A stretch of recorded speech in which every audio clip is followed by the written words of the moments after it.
le diablotin. Alors quand je vois là, on l'emmène vérifier qu'elle ait la santé et surtout aller lui remettre des chevaux, je pense que ça va être un diable. Bon allez, ça va être quand même terrible. On se retrouve aujourd'hui chez Shiftech et oui, enfin, je prépare un monstre, un petit monstre de puissance. Il est là. Alors déjà, avant de le préparer, on parle bien mécanique et puis bien sûr esthétique. On va vérifier si la marque nous a pas menti, que ça sort bien les chevaux. Et avant, bien sûr, je vais vous le présenter. Allez, c'est parti, on le présente. Bon, au hasard, j'ai pris une marque que j'aime bien, BMW. L'idée, c'était de prendre la plus petite des BMW et d'en faire un petit monstre. Donc là, on est parti sur une BMW série 1. Mais quand on la regarde bien, celle-là déjà, elle a quand même un look, elle est vraiment racée posée. Alors on va retrouver plein de petites choses, hein. Les jantes en fait en BMW Performance. Quand on regarde bien, on aura pareil en fait l'étrier, les freins qui sont en BMW Performance. Et quand on continue à avancer, pourquoi est-ce qu'elle est racée cette voiture-là? Le bas de caisse, légèrement posé. Bon alors bien sûr, je vais vous dire le moteur et comment on va vouloir faire pour qu'il aille chercher de la puissance. Mais alors racé, eh oui, on est parti en fait sur un coupé. L'arrière, moi je le trouve vraiment joli. Ça fait une voiture très compacte. Et quand je parle de voiture compacte, alors là, vous n'êtes pas prêts pour l'instant. La couleur, moi je trouve qu'elle lui va bien. Elle est vraiment belle. Mais ça, c'est pas sa couleur définitive. Va y avoir vraiment une préparation. Alors d'abord mécanique, on est ici chez Shiftech parce qu'on va aller contrôler qu'elle sorte bien sa puissance. Mais surtout, vous allez voir après les pièces qu'on a prévu de mettre dedans. Là, on va quand même sortir un vrai diablotin. Alors détail aussi important, hein, faut qu'elle soit posée parce que ça, c'est une propulsion. On va aller ouvrir le capot et je vous dis ce que c'est. Rien qu'en ouvrant normalement le capot, vous allez reconnaître, on est en fait sur le N55. Alors, ça y est, normalement, vous savez, on est en fait sur une 135i. Et bah, ça promet, boîte auto, la DKG qui va bien, honnêtement. Moi, j'aime ça. Je suis curieux de savoir la puissance qu'elle sort. Et je pense que vous n'êtes pas prêts parce qu'on va en faire un diable quand je vois les pièces performance qu'on a prévues. Alors ça, on ira les voir après. On a Shiftech qui est dans le timing pour tout ça. On a pareil Evox avec Baptiste. Là, il nous a préparé quelque chose, mais au top. Je pense que vous n'êtes pas prêts. Allez, on ferme le capot et on va aller la passer tranquillement au bord. Bon, ça y est, le maître des lieux est enfin arrivé. Hein, quand même, depuis le temps qu'on parlait de ça, c'est top. Moi, je suis vraiment content d'être ici. On a fait le tour vite fait de la voiture, mais maintenant, je suis curieux de savoir, toi, ce que tu penses de mon petit jouet là qu'on va préparer. Très bien. Ça, c'est une des premières voitures que j'ai préparées pour un pote à Tours quand Shiftech Tours. C'est sorti en quelle année les premières en N54, une E, donc les premières série 1, ça doit être quoi, 2007? Ouais, c'est ça. 2007. Ouais, 2007. Ouais, donc tu vois, elle devait être de 2010 ou 2011. C'était une 135i pack M-Perf avec un N54. Donc là, pour le coup, Nico, quand il a commandé les pièces, c'est un N55. C'est pas la même génération. Pourquoi tu as pris un N55? Moteur qui est un peu mieux réputé que le N54. Ok. Voilà, on Fiabilité, va ouais. Fiabilité, au lieu d'avoir 2 turbos, plus qu'un turbo. Ok. Et puis la petite boîte DKG, moi j'aime bien. Voilà. J'ai été chercher un peu de fiable et du facile, j'ai envie de dire. Alors pour le coup, la boîte DKG, je sais pas si elle est plus fiable que la 6HP. Ouais. Par contre, elle est plus rapide, mais je pense qu'elle accepte un peu moins de couple quand même. Et après le N55. Il a peut-être la réputation d'être plus fiable que le N54, mais je pense que le N54, il a plus de potentiel. Tu vois, N54 en reprogrammation moteur stage 1, stage 2 avec de l'E85, on peut aller chercher 450 chevaux. D'accord. Là, il y a 2 générations de turbos sur ces modèles-là. Une génération avec une wastegate électrique, une génération avec une wastegate pneumatique. Et en fonction de la wastegate, il y a un modèle qui sort plus ou moins de puissance. D'accord. Ouvre le capot qu'on regarde. C'est quoi Alors toi, tu as peut-être déjà la réponse. Électronique ou pneumatique? Pneumatique. Ok. Quand tu as acheté, tu ne savais pas? Non, je ne le savais pas en fait quand je l'ai acheté. C'est quand on a commencé à regarder pour faire la prep. On s'est penché un peu sur tout ça et voilà, on a vu ça avec Nico. Ça, elle est d'origine ou pas? Dans la théorie, oui. Bon, il y a peut-être une petite modif là. Mais ah oui, alors là, tu as une petite charge pipe. Donc on remplace le tube de charge pipe ou de boost pipe par un tube en aluminium parce que d'origine, ça casse au niveau du collier. Et puis tu te retrouves en atmosphérique. Hein. Donc là, le petit KN, le petit tube, pas sûr que ce soit d'origine. Échangeur ou pas? Non, pas d'échangeur. Pas d'échangeur, ok. Parfois, on a des clients, ils viennent, 135i, elle est d'origine et tout, on la met sur le banc, 390, et tu commences à regarder, ah, il y a un échangeur, une charge pipe et tout. Et ils ont acheté des véhicules en import ou ils ont acheté des véhicules d'occasion, et puis elles ont fait un ou deux propriétaires et la préparation elle a été oubliée. Entre deux, ouais, voilà. Bah, là, t'oublies pas quand tu mets 5 000 € de pièce quand même. Ouais, voilà. Là, je suis curieux vraiment de voir en gros ce qu'elle va sortir comme chevaux. Et puis après, on lui a préparé un petit ensemble de pièces avec toi, avec Shiftech, avec Evox. Donc ça, c'est top pour normalement faire un vrai jouet, comme on dit. Eh ben oui, petite préparation, on peut en parler quand même. Oui. Préparation stage 3. Donc chez nous, le stage 1, c'est juste la reprogrammation moteur. Le stage 2, c'est la reprogrammation moteur plus l'installation souvent d'un échangeur et d'une ligne d'échappement. Là, on est sur un stage 3. Stage 3, c'est vraiment la préparation haute couture, tu vois. On est vraiment avant de préparer le moteur, de forger le moteur en interne. Tu peux pas faire mieux en termes d'optimisation. Voilà, c'est Admission, échangeur, turbo. Donc un turbo plus gros, mais qui monte en lieu et place, qui permet d'être installé rapidement finalement et sans trop de modifications. Ligne d'échappement, un truc, tu devrais être content en termes de… Tu t'es fixé quoi comme target de puissance avec cette prépa? au moins 500 chevaux. Bon, ouais, Le but, c'est 500, c'est le mini, et c'est pour ça qu'on était parti sur ça en pièces. Et si on va lui chercher plus, on est tous pareils. On aime bien se faire des petits jouets, comme on dit. Mais l'objectif, c'était ça déjà. On lui cale 500 chevaux. Après, la puissance, ça va vraiment, ça dépendra du carburant utilisé. Ouais. Si on commence à faire des mix avec de l'E85, mettre que de l'E85, là, ça va sortir plus de puissance. Maintenant, il me semble que tu n'as pas acheté de pompe d'Orch ou de pompe On a 240. pris une pompe exprès. Ah, donc tu as une pompe à essence okay. Dédiée par rapport à ça, ou justement pour être sûr qu'on puisse aller chercher les chevaux. C'était un peu le débat qu'on avait. Ok. Donc normalement, on va pouvoir lui demander un peu de. Ok. Bon, Nico, il a fait ça correctement. Il y a Seb qui est en train de passer des voitures sur le banc. Ouais. Il finit avec une voiture client. On la détache, on la met sur le banc et on voit ce qu'elle sort. Et puis on regarde si elle est d'origine. Alors, en termes de châssis, là, les freins performance. Ouais. Rare, ça aussi. Ouais, c'était de l'option frein performance. Les petites jantes, moi honnêtement, je les trouve top. Ok. Et pareil, ligne performance, avec le petit clapet, tout ça. Honnêtement, ça lui fait un petit son sympa. C'est pas mal. Ok, ça va. Eh ben écoute, on passe ça au banc et on voit ce que ça sort. Ouais, c'est parti. Tac.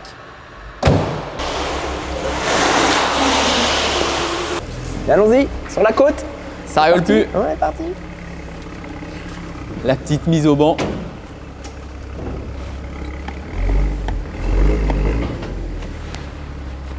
Donc là, on vient de la centrer, donc droite-gauche, elle est bien en ligne, tout. Nickel. De toute façon, tu as un pro du passage au banc maintenant, tu passes une voiture au banc par semaine. Bah voilà, hein. Après, on l'attache, toujours travailler en sécurité. C'est fini ça.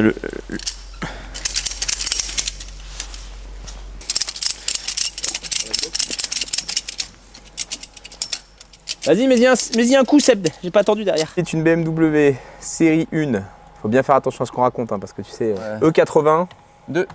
Tu vois, oui, c'est vrai que c'est comme dirait Babas, la boîte de chaussures. Donc de 2005, 2011. Celle-là, elle est de quelle année? 2012. Bah, elle est récente en plus. Hein. Ouais. Ok. Allez, allons-y tous les deux dans la voiture. Contour de la voiture, quatrième rapport. 3000 tours.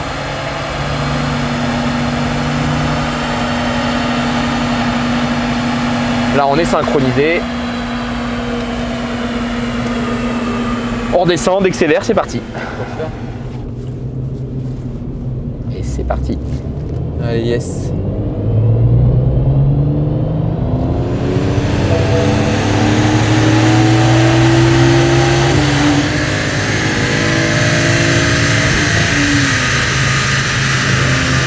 Verdict. Putain, attention, ça rigole plus. Verdict. Donc 2 passages au banc, toujours pour mesurer une première fois et confirmer la valeur. S'il y a un doute, on en refait un troisième. 320 chevaux, 316. Un tout petit peu plus de couple sur le premier passage. Sûrement que l'échangeur d'origine permet d'avoir un petit peu plus d'avance à l'allumage, du moins réduit l'avance à l'allumage sur un deuxième passage. Donc 320 chevaux, 492 sur le deuxième, et 316, 524 sur le deuxième. Donc elle a plus de couple que d'origine. Ouais. Elle a un tout petit peu plus de puissance que d'origine. Je pense que ça mérite une petite lecture de cartographie. Il y a quand même 100 newtons de plus. 100 newtons, ça paraît beaucoup. Il n'y aurait que les chevaux, non, mais c'est plus avec les newtons où tu te dis qu'ils ont… Et exactement, là-dessus, qu'est-ce qu'on annonce nous en stage 1? Si elle a un stage 1, ça fait un moment qu'on n'en a pas fait. Ouais, elle a quand même le couple. Tu vois, donc c'est 306 chevaux, 400 newtons d'origine. On annonce reprogrammer 350, 530 newtons. 2 choix, c'est soit elle a vraiment la santé, mais 100 newtons de plus, ça me paraît quand même élevé.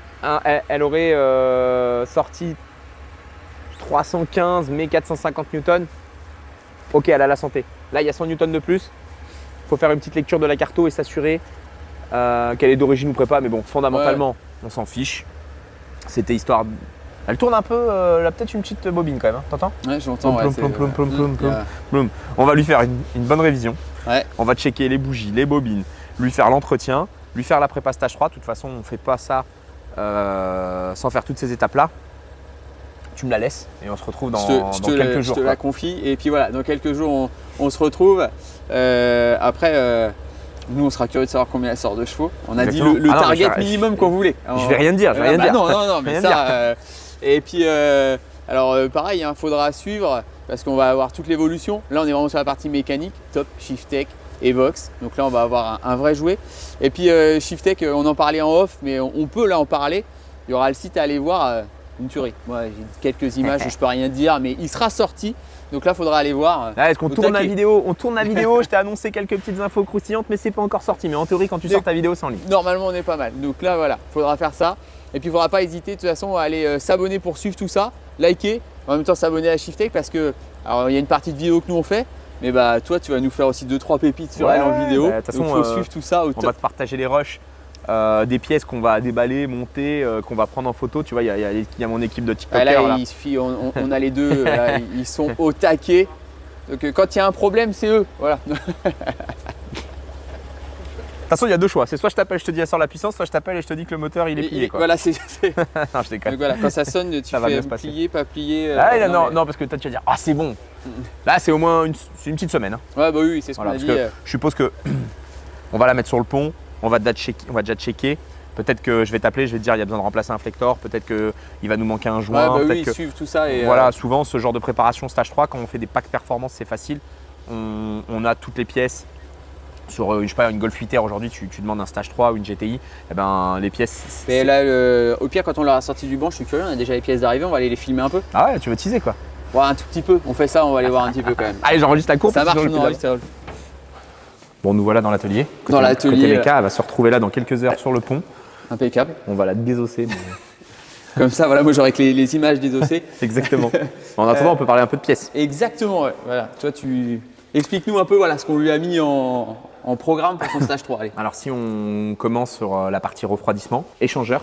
Okay. Donc échangeur DO888, le plus gros de la gamme, Evo 3. Donc souvent tu as l'échangeur qui fait ça, c'est une première partie, un tout petit bout qui remonte, une Evo 2.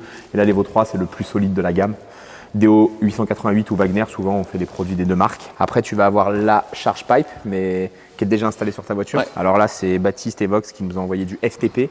Charge pipe et boost pipe, ça c'est la pièce qui sort du turbo en bas, donc qui va venir se clipper là et qui va aller jusqu'à l'échangeur. Donc ici on va faire turbo, échangeur, pipe d'admission en haut.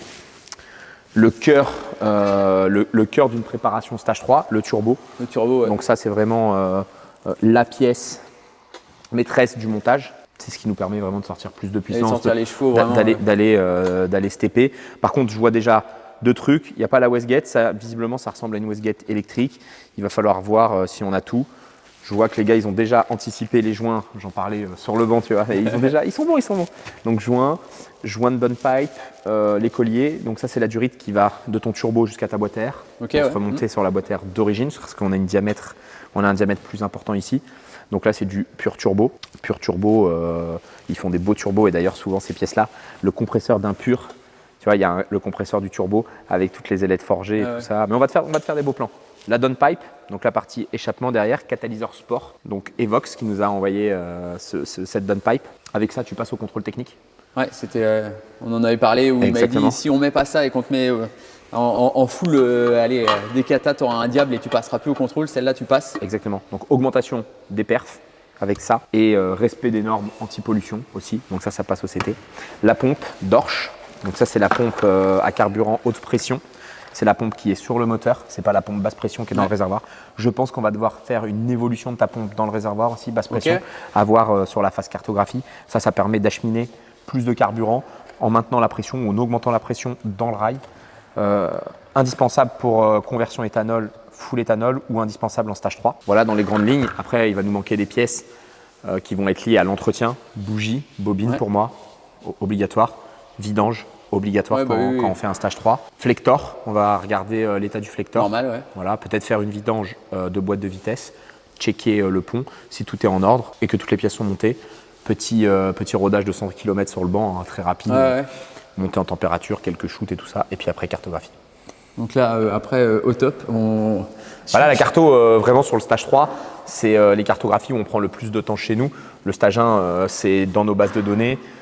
On modifie en fonction de besoins soit spécifiques, soit vraiment d'ajustement. Pour le client, on va entendre partout cartographie générique. Au final, dans ta voiture, BMW, ils mettent le même software dans toutes les 135i. Hein. BMW, ils ne se réveillent pas, ils disent « Ah, c'est celle de Williams, celle-ci. Ah, on va faire un truc ouf. » Non, c'est du répétable, c'est une cartographie répétable.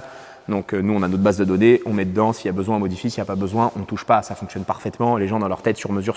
Ouais, mais tu vas chez un mec qui fait du sur mesure, mais qui a fait une fois ta voiture, comparé à des boîtes comme nous, ou les grandes enseignes, qui ont fait 10 000 fois, là, tu vois. Et là, c'est ce que tu disais tout à l'heure, entre guillemets, de l'ABM sur du stage 3, bah, t'en manges, t'en fais, tu connais, et du coup, voilà. Mais alors là, par contre, on prend quand même beaucoup plus de temps. On va partir d'un projet à nous. Déjà, ta pompe, elle demande un coding spécifique. Ton turbo, la Westgate, elle demande un coding spécifique. Les maps de débit de turbine, ça, voilà. Donc il y a pas mal de modifications à faire. Là, tu prends juste une trame minimum. Non, on va partir de notre stage 2, tu vois, de nos bases maps stage 2. Et puis on va faire toutes les évolutions nécessaires. On va partir souvent avec une cartographie stage 3. La première carto, on sort souvent moins que d'origine. Parce qu'on vient mettre les Westgate, donc les consignes de pression de turbo à 0. On regarde comment ça réagit. Et puis après, on va monter la puissance tout doucement. On va monter l'allumage. Là, tu as une pompe, peut-être qu'on va se dire on fait du 50-50, éthanol, mi-éthanol, mi… En fait, ça dépend. Si tu veux un truc qui n'est pas chiant, tu mets du samplon 98 dans le véhicule tout le temps, mais on sort moins de puissance. Aujourd'hui, le 85, c'est économique. Les gens, c'est pour l'économie, mais d'ailleurs, c'est revenu à 82 centimes, donc conversion 85 facile. Moi, en tout cas, depuis longtemps, depuis 2005 ou 2006, je me sers de le 85 pour l'indice d'octane plus élevé du carburant qui nous permet de sortir plus de puissance. Donc là, on va peut-être faire un mix 50-50 pour te permettre d'aller chercher tes objectifs ou plus que tes objectifs. Donc là, au top. Voilà. Après, je vais noter mal son. Voir je lui ai donné trop de trucs là. Je lui ai donné trop de trucs. Là, ça y est. Là, je suis parti. Il m'a dit une semaine. Après, et puis à tout moment, on prend le moteur de la Ferrari, on craque et on le jette dans la série 1. Ouais, non, on va être non. Hybride. Ouais, hybride. 296. Du coup, elle a fait combien de chevaux? Annoncé Ferrari 830, passé au banc quasi 900. Ah ouais. Donc 900 chevaux, une tonne 450, un truc comme ça. Et je suis curieux, tiens, je fais juste un aparté sur de l'hybride, tu fais de l'ARPROG? Oui, bien sûr. D'accord. Bien sûr. Alors là, le calculateur est bloqué, donc là-dessus, compliqué, mais 320E. Vous pouvez aller voir sur notre chaîne, les amis, la vidéo des moteurs bonus. Donc Nico, il a une 320E 204 chevaux. 204 chevaux. C'est le moteur bridé de la 330E. Et les deux débridés combinés à l'électrique, c'est des voitures qui sortent 450 chevaux. Donc tu fais 204, 400 chevaux. Le gain, il est énorme. Il est énorme. Ah ouais, bon, bah top. Tu fais un stage 3 avec un stage 1. Bon bah là c'est fait. Bon, bah, ça va dans quelques jours. Et bah dans quelques jours je te confie tout ça. Allez. Et puis roule et puis je surveille mon téléphone. Allez. Moi je t'appellerai pas. Je t'appelle que quand c'est fini moi. Ouais ça marche. Ou je t'appelle pas. Bon allez, c'est qu'il y a un problème. On se voit dans quelques jours. Allez, bye, ça marche. ciao. Salut.